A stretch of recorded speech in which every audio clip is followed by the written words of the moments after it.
Bisbilhotar o computador de alguém é uma maneira rápida de tornar um amigo em um inimigo. Mas de alguma forma, minha decisão era justificada. De todas as coisas traumáticas que Evelyn e eu testemunhamos, minha invasão ao seu notebook e suas postagens não são tão ruins quanto, bem, um assassinato, não é? Primeiro, acho que todos vocês precisam saber. Já faz alguns dias que não tenho notícias da minha colega de trabalho. É quase como se ela tivesse desaparecido da face da Terra. Tenho lidado com a estação de rádio sozinho e as coisas não têm sido tão estranhas quanto costuma ser. Não houve mais choro na pia, nenhum pássaro de aparência estranha do lado de fora da janela, nenhuma neblina. No entanto, eu ainda estava inquieto, pois a polícia estava quase sempre presente em sua busca na floresta, procurando pelo corpo daquela garota. O fato de não conseguirem encontrá-la, mesmo à luz do dia, me deu a sensação de que Jennifer estava lá fora em algum lugar, movida ou escondida, ou talvez devorada, quem sabe. Eu vi a mesma policial do dia em que eles arrastaram os 2 corpos para fora da floresta, levando Evelyn com eles. Ela parecia tão severa e hostil quanto antes, mas pelo menos me permitiram fazer uma pergunta. Eu simplesmente perguntei a ela quando e se ela esperava que Evelyn terminasse de fazer sua parte nesse caso. Eu esperava que meu papel como o estagiário preocupado a convencesse de me dar uma estimativa de quando poderia vê-la novamente, especialmente depois que eu insisti que estava tendo algumas dificuldades para me ajustar à repentina posição de tempo integral. Culpar uma policial não é algo que eu aconselharia. Não tenho certeza disso, ela disse com naturalidade. Depende de quão bom ela cooperar. Não pudemos interrogá-la ainda. Tivemos que deixá-la ir para um tratamento médico primeiro. Ela se recusou a elaborar mais. Eu não deveria ter ficado surpreso, mas fiquei. Evelyn não parecia muito saudável, mas, de alguma forma, duvidei que ela teria concordado em ficar no hospital no meio de toda essa confusão. Não, sinto que há algo mais acontecendo. Isso, somado a todas as coisas inexplicáveis que tínhamos visto e minha curiosidade pelo que ela tinha testemunhado nos dias em que estive fora, me levou a vasculhar o computador dela sempre que tive algum tempo livre. Agora, eu sei que ela estava escondendo algumas coisas de mim. Mais do que algumas coisas, na verdade. Seus pensamentos parecem dispersos, documentos cheios de revisões e pedaços meio escritos de suas experiências diárias. Mas ainda parece que ela está evitando dar continuidade a tantos pensamentos. Estava nublado no começo da tarde enquanto eu comi um almoço tardio, jogando fora metade do que estava na geladeira que Evelyn não tinha tocado e me comprometi a ler todas as suas postagens anteriores. A pedra, a mulher chorando no telefone, aquela coisa na névoa. Quase não consigo acreditar o quanto ela estava escondendo de mim. E ainda assim, tenho a sensação de que tudo isso que eu li é muito pessoal. Eu deveria ter parado por aí, mas não parei. Tenho vergonha de admitir que minha curiosidade levou a melhor e olhei para o histórico dela na internet. Era muito disso, quero dizer, este site e suas postagens. Parece que ela dedica a maior parte do tempo em escrever, mas havia algumas outras coisas. Uma página no Facebook, notavelmente. O resto parecia produto do tédio. Artigos de clickbait, questionários idiotas, uma busca no Google por pássaros da montanha. Eu disse a mim mesmo que visitaria a página do Facebook apenas o tempo suficiente para verificar minha página sem esperar que a dela estivesse aberta. Aparentemente, ela não havia se conectado porque, no momento em que a página finalmente carregou após um longo tempo de inatividade, havia notificações não verificadas na tela. Eram tantas que parecia que Evelyn não a lia há semanas, e ela postava ainda menos. Boa parte do conteúdo do perfil dela pertencia a outras pessoas. Algum parente dela, talvez uma tia-avó, perguntou: "Como você está?" Ao que ela nunca respondeu. uma jovem a marcou em uma publicação com várias outras pessoas chamando para um encontro em grupo algum dia, ao que ela nunca reagiu de forma alguma. E então, havia uma biblioteca inteira de fotos marcadas, fotos que outras pessoas tinham tirado. Admito que sorri ao olhar para elas pela primeira vez. Deviam ser do verão passado, porque o cabelo de Evelyn estava mais curto e ela tinha uma queimadura no sol no nariz misturada a algumas sardas causadas pelo sol. Havia fotos de uma cerimônia de formatura da faculdade, mostrando-a com todos os seus amigos e professoras. Ela estava sorrindo amplamente, sorrindo com todos os dentes, parecendo brilhante. A última foto de formatura dela e de uma mulher conhecida, fazendo caretas para a câmera, era a Jennifer. Conforme eu continuava olhando, vi Jennifer com muito mais frequência, principalmente em fotos que ela havia tirado. Lynn e eu fomos fazer uma caminhada hoje. Dia da mudança com Lynn. Evelyn e Jenny, as campeãs em levantar sofás. Então, havia uma foto escura e borrada. Era a primeira de muitas. Alguém tinha postado um álbum e marcado Evelyn e pelo menos 15 outras pessoas, cheios de fotos da floresta. Meu sorriso começou a desaparecer.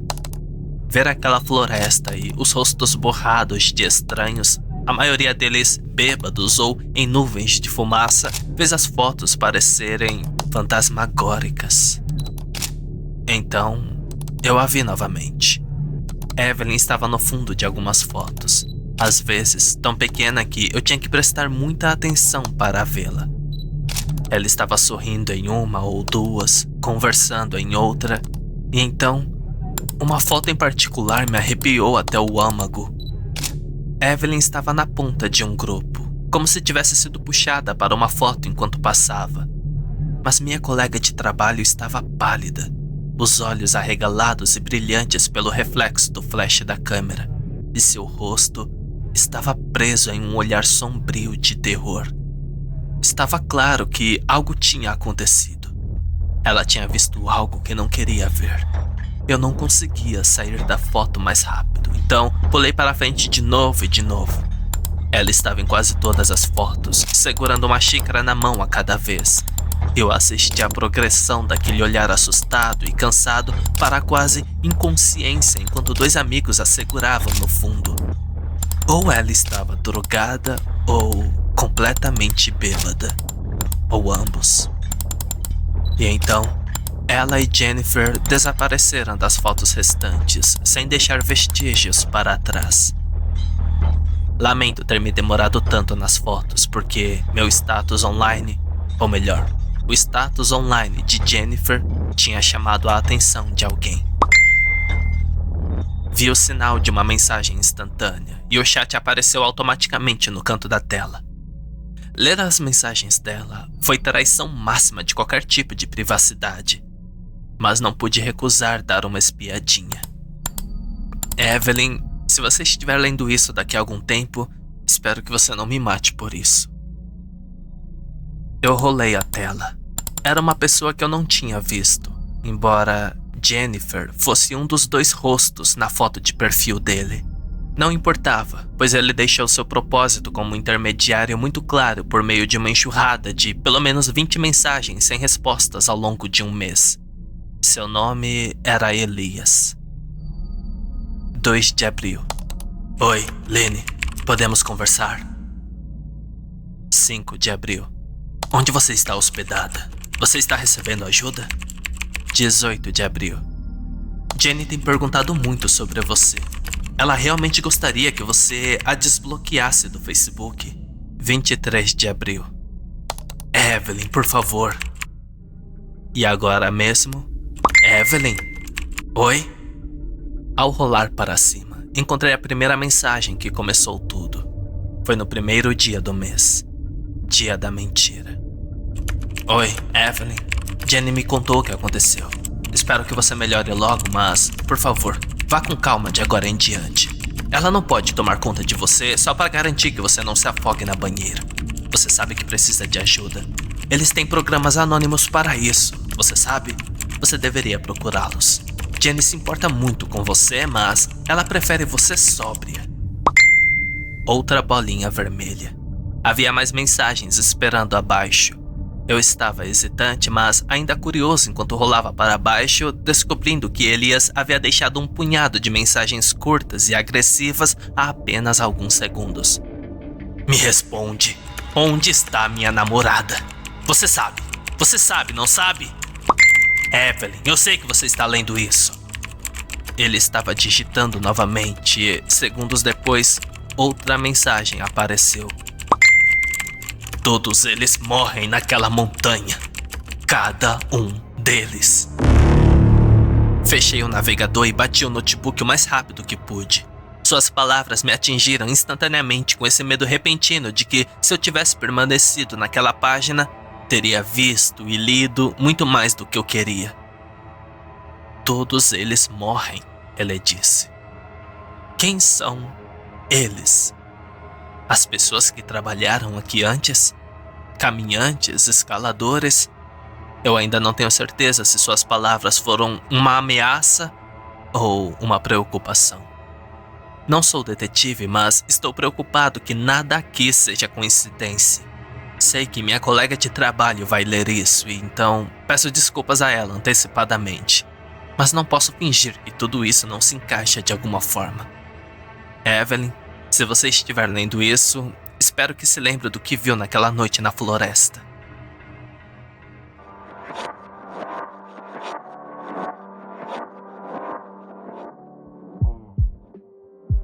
Então, eu ia postar isso antes, parando onde parei acima, mas estou feliz por ter escolhido não fazer isso. Já é noite agora e coloquei isso no ar e algo aconteceu do lado de fora da estação de rádio. Estou percebendo o peso total de trabalhar 24 horas por dia aqui. Há tédio, especialmente estando sozinho, e uma tensão que está me deixando nervoso.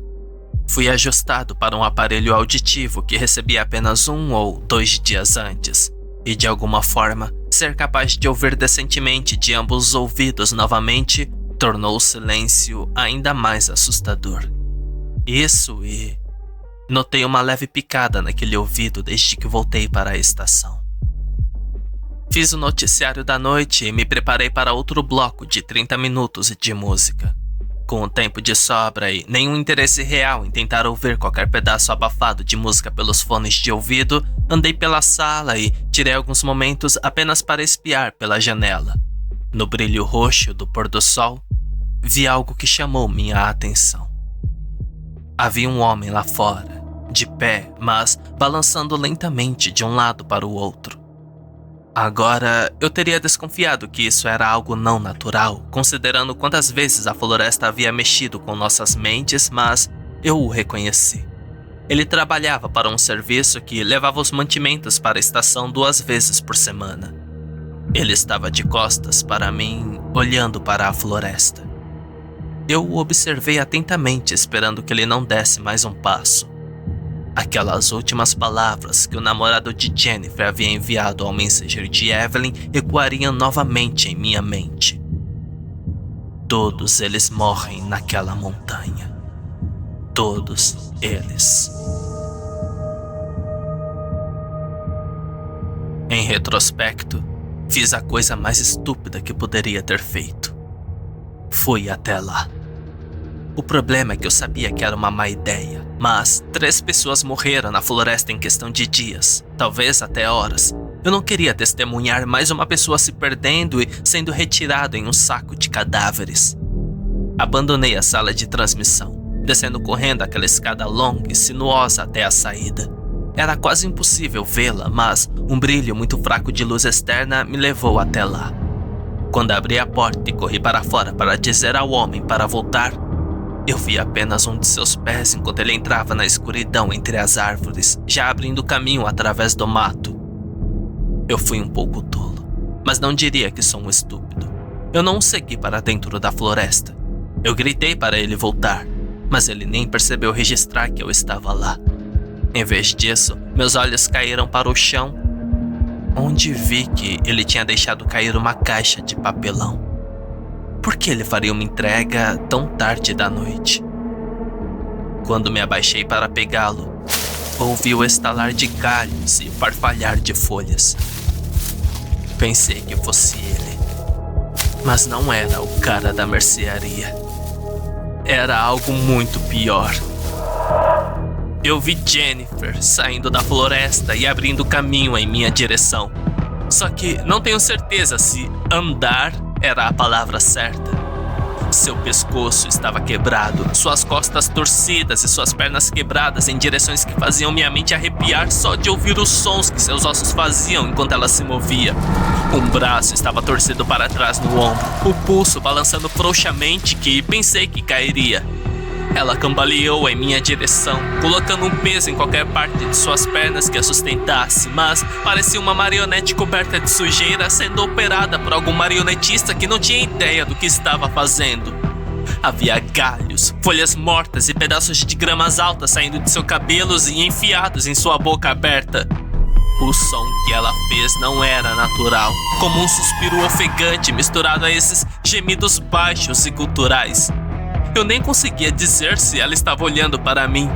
Seus olhos brancos e leitosos e sua cabeça rolava para frente e para trás frouxamente em seu pescoço quebrado. Sem pensar, abandonei a caixa no chão.